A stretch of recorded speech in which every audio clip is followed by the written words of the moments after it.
Hi, this is Sheldon from the Way We See It podcast, giving you a way we play it. Recently I sat down and played Forza Horizon 3 on the Xbox One. I am not the biggest fan of racing games. I've played a fair amount of Need for Speed back in the day. I've played Forza 4, Forza 5. I have the first Forza Horizon, so it was a game with gold on Xbox Live. And I have Forza Horizon 3, and that's it. But the Forza games, they do stick to a formula. The Horizon games do a unique spin on the formula, which I love the way they do it.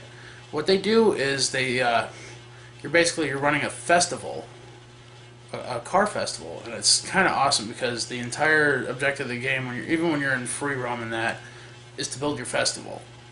It's to get more fans so you can get bigger events, better cars.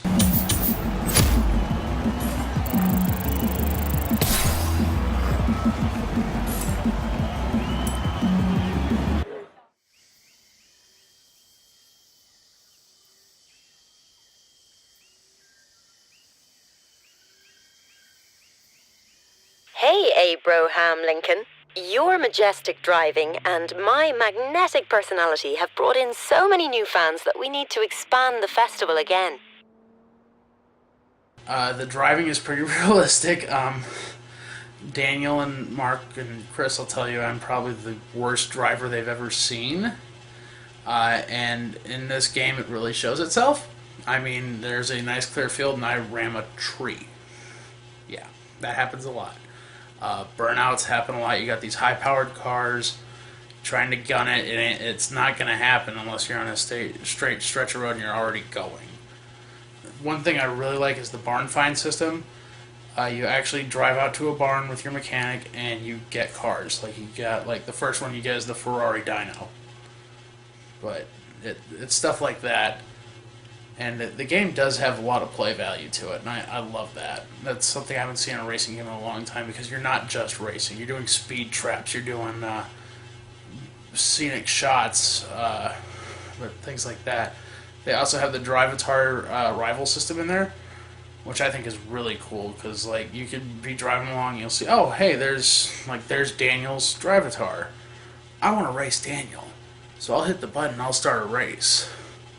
And what's really cool is if you win that race, you can actually hire your friends to earn you more money and more fans for your festival, which I think that's a cool way to really bring out the social aspect of the game. Of course, you have your standard Forza stuff for that. You have, getting custom paint jobs from other players, from other content creators. That's nice. And you can definitely show a little brand loyalty. I mean, right now I've got a Jeep and a Hellcat in the game. Most of the footage you're going to see, though, I'm driving my BMW, because that's what I just happen to have unlocked at the time. But you do see me unlock the Hellcat, you see me racing the Jeep.